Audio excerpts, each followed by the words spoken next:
How about a Coppola quick facts?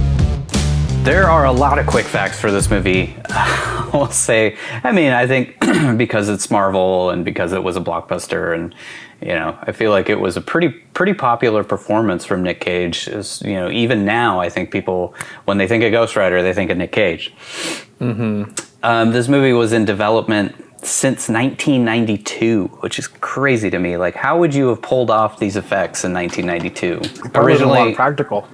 Yeah. Like if I would just lit a guy's head on fire, do some quick shots of it, then put him out. Yeah. I'm guessing like stop motion or something. Like maybe they would have done some of that, or I don't know. 1992 was right before Jurassic Park and kind of the revolution in CGI effects. Yeah, it was like a year after Terminator 2 came out, or was that? So it probably were like. I think 92 was when Terminator 2 came out, actually. It was originally, Johnny Depp was originally attached to be Johnny Blaze. Which would have been... Imagine that. Yeah, I don't know. Yeah. He just kind of... everything, so he talks in kind of a stutter step. Nicolas Cage voice. Just sort of thinks things out as he's saying them. He's the more pretentious Nic Cage. He's got kind of that Nic Cage Timberlake voice too. He does. I'm the Ghost Rider. But he does change from role to role. Think of Jack Sparrow versus Edward Scissorhands.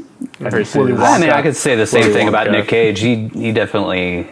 He has some very different I don't think he goes as cartoonish as Johnny Depp can. No, he doesn't. He doesn't go full Hunter S. Thompson in everything he does, where like he really embraced his kind of like post Fear and Loathing in Las Vegas channeling of Hunter S. Thompson and everything he did. Eric Bana was also attached all the way up until the point when they were about to shoot this thing, and then Bana dropped out to go do Ang Lee's version of the Hulk. Yes, I was gonna say, tell me he dropped out to go do the Hulk. He went to do the Hulk. That seems like better casting for the Hulk. I think he's it is Bruce Banner than he would be Johnny Blaze. I think he would have been a bad Johnny Blaze, but anyways, he dropped out, and then that opened the door for the man.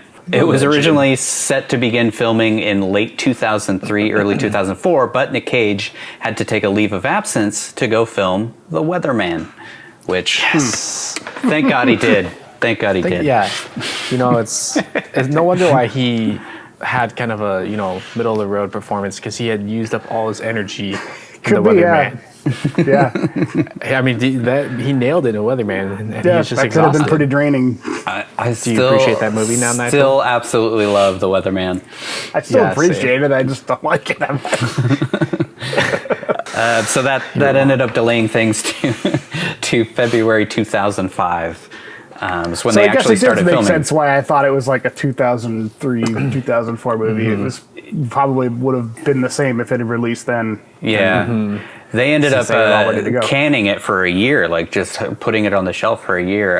And I think it was because Sony had like a really busy summer slate, and they didn't want Ghost Rider to be overshadowed by some of the other things that they had in the works, which I think was like, probably Spider-Man and 2005. So 2 years after it started filming is when it actually came out, which makes sense also because of the CGI. Back then, pulling off effects like this were substantially harder, even though I know they mostly hold up, but there are moments when it looks really, really fake. Especially on I have a 4K TV with like the extra scan lines and all that crap, so it just makes things that were kind of fake look really fake.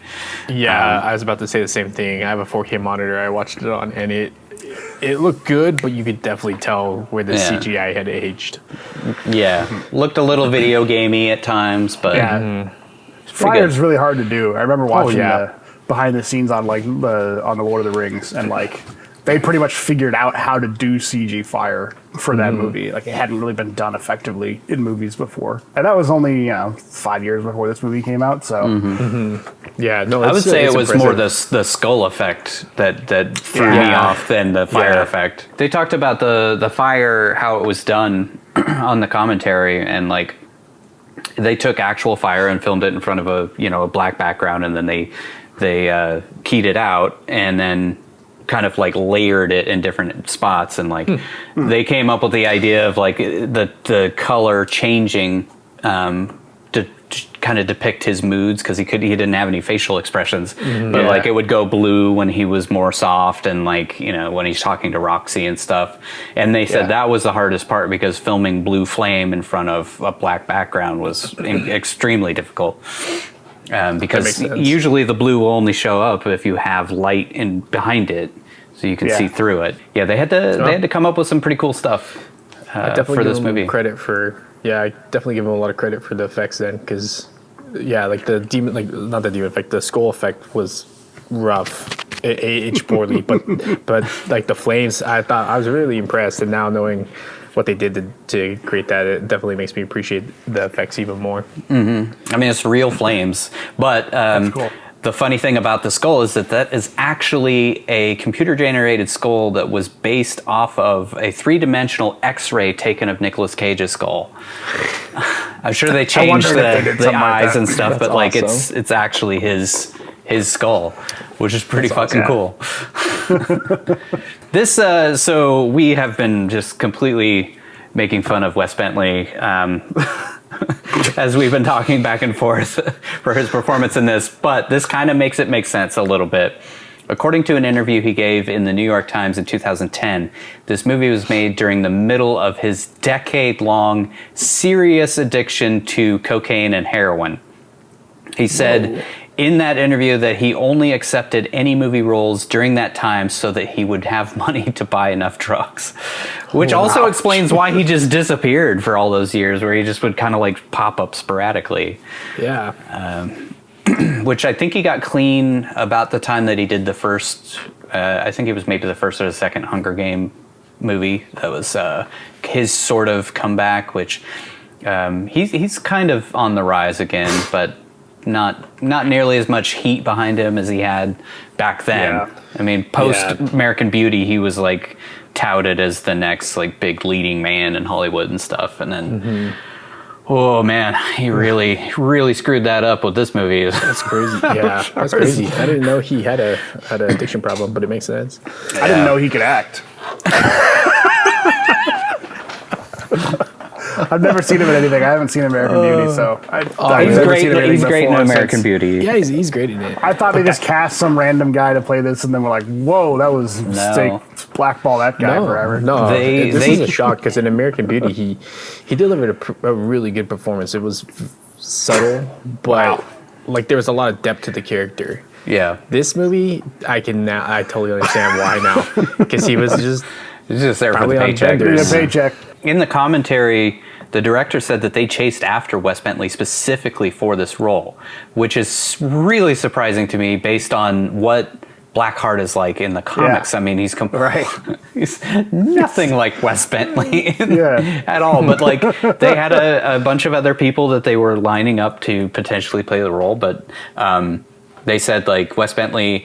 In the commentary, this was probably recorded back before they knew that he was on coke and heroin the whole time. But they said like he never takes any roles, like he turns down everything. And they were like, when we chased after him, we were shocked when he said yes to do this role. And now we know why. This is one of the few Marvel comic-based movies in which Stan Lee did not appear. That's right. Yeah, I was looking for him because I was like, I feel like I remember him popping up in some spot, but he had absolutely no involvement whatsoever in the creation of the original Ghost Rider, and I think like I feel like Sony was kind of like, well, he's in all the Spider-Mans. We don't want to confuse people.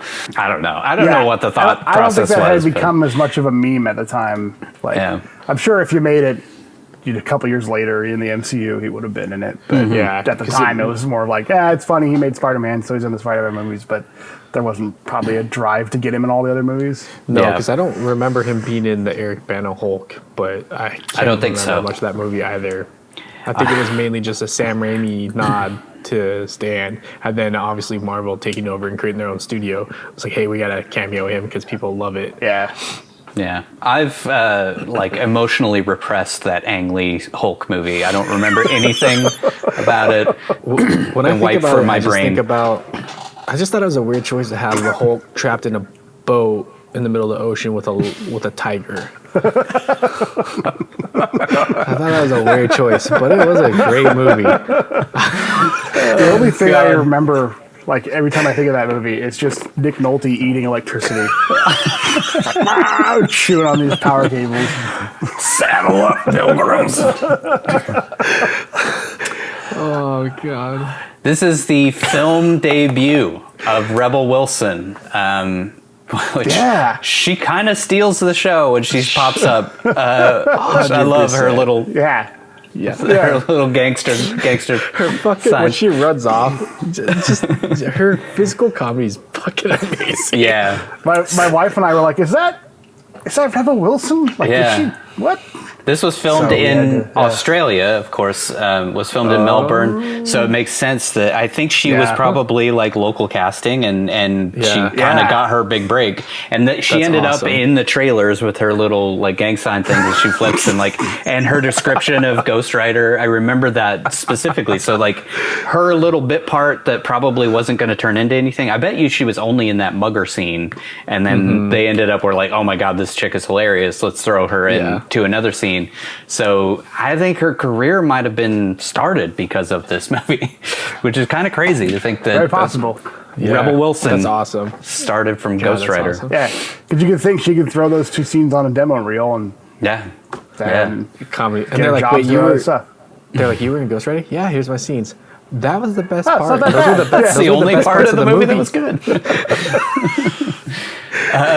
I thought this one was hilarious, and this has been mentioned several times in different places, but rumors persist that Nicolas Cage's abs in the movie were actually CGI.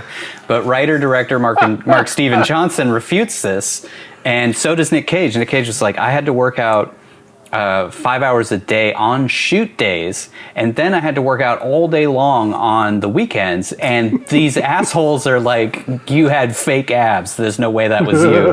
He's like, it's the hardest I've ever worked out in my entire life, and people still think that it's fake. That's a hell of a compliment, though. Look at these fucking abs. Those are real abs right there. Yeah. It's a goddamn Adonis. Yeah, it really is like a good compliment, though. Like, your abs look so good, they look unreal. Yeah, I thought that, to be honest, because I don't remember much of the movie prior to rewatching it. When I saw that, I was like, wow, they did a huge favor to him. They CGI'd the hell out of that scene. I think it's partially because like he just got out of the shower in the scene, so he's all wet, and I think it just kind of gives it this weird, looks like that rubbery CG. Yeah, but he's so lean in the rest of the film. It's 100% believable that he really did put that much effort into attaining that physique for the role. Because when it cuts to him at the beginning, I was like, holy shit, he's like really thin. Yeah. And then that scene comes up and it's like, okay, well, that makes sense. There's a couple of movies that he did, like Kiss of Death is one that comes to mind, where he just got like bulked up, jacked, and then this is like lean, muscular Nic Cage. It's like, I don't know how people, I mean, I guess if you're rich and you have nothing else to do with your day besides like get ready for a role, usually you can get in great shape, nutrition, dietitian stuff from the studio. But it's crazy. Like if you look at the range of like how he's looked throughout his career in different movies, he's like a chameleon, you know. This is an interesting one. I don't know if I love what they came up with, but to create the Ghost Rider's voice, sound designer Dane A. Davis recorded all of Nicolas Cage's lines as the Ghost Rider, and then filtered them through 3 different kinds of animal growls, played backwards, covering 3 separate frequencies, then played them through a mechanical volumizer before finally giving them a fiery crackle. Writer-director Mark Steven Johnson compared it to a deep, demonic, mechanical lion's roar and said, one thing's for sure, his voice will shake the theater. Seems a little over-processed. I kind of like was like, ugh, why does it sound nothing like Nic Cage whatsoever? Yeah, I was disappointed. I was trying to figure out if he actually did the voice. Or he if apparently just got a did, voice and he actor was to do on a Rowley set voice. for all of those shots where it's like it's not actually, you know, it's a CGI monster, but it was actually him. There's some hilarious pictures of him with the skull makeup on and like lights around his neck and stuff.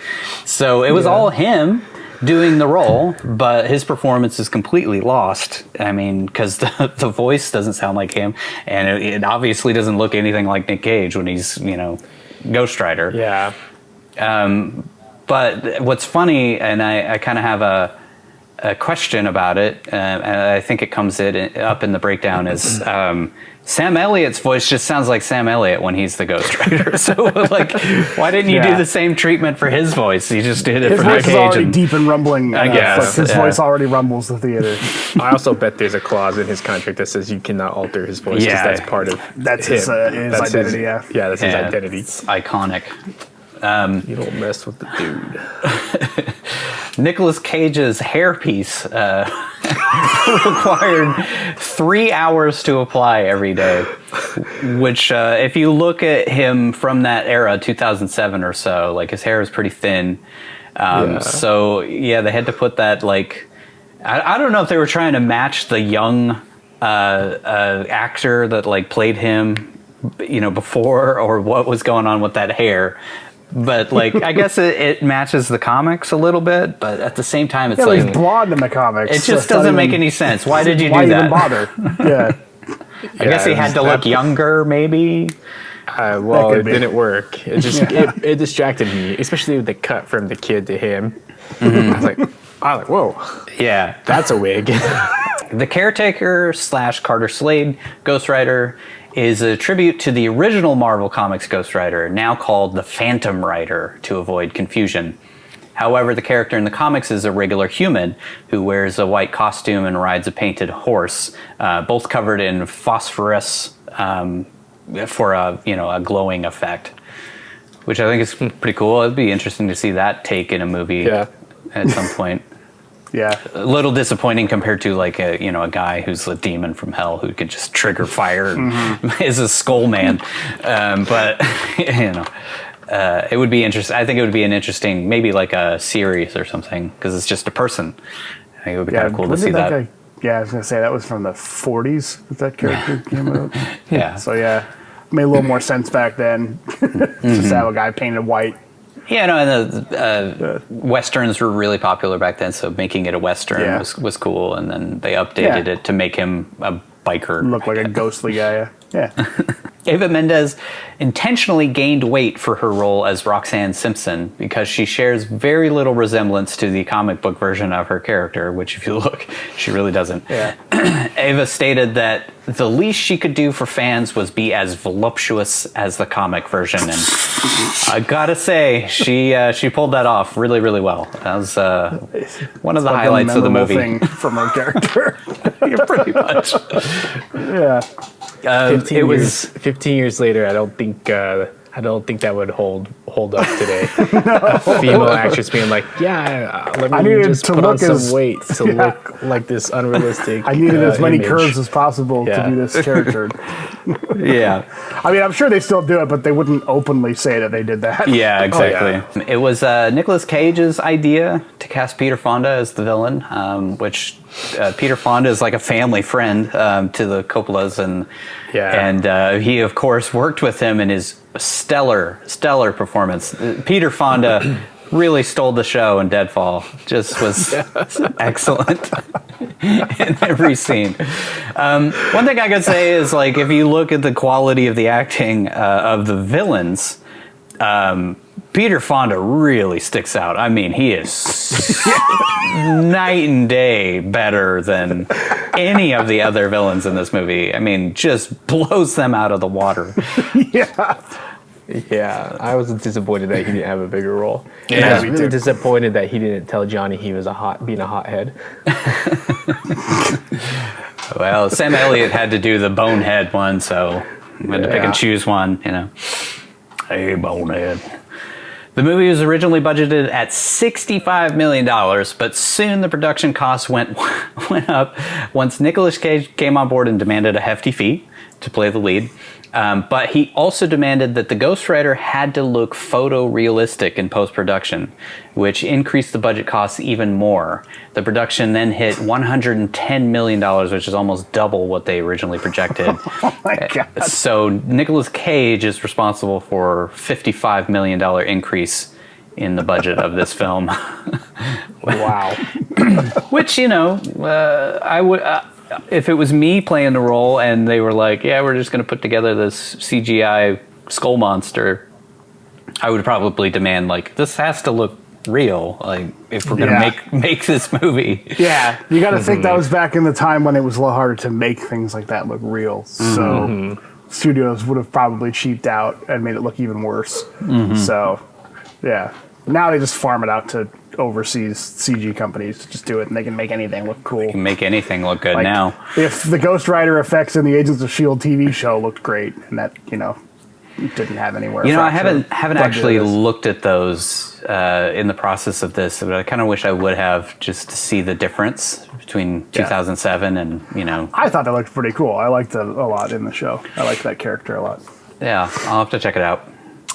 There is this isn't really a quick fact, but there is a rumor that there's a possibility that Nic Cage will come back as Ghost Rider in some sort of multiverse appearance of some sort, but nothing is confirmed at this point, and it may be footage from the actual movie before, like some pieces that they already shot.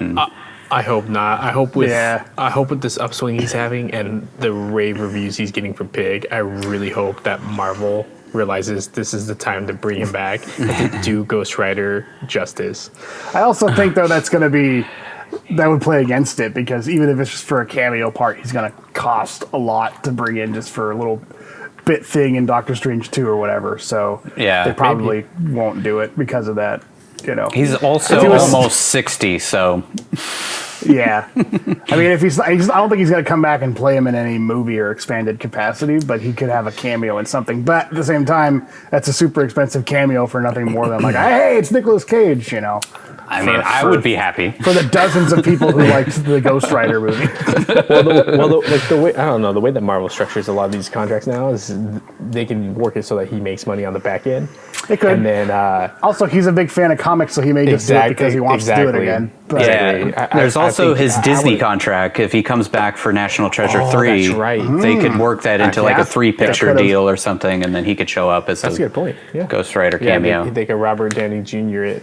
I hope he did that. I hope his agent was like, all right, he'll come back and do National Treasure 3, but you got to put him in as Ghost Rider in something. I hope that's true. That would be so awesome. That'd be the box of wine if he did it.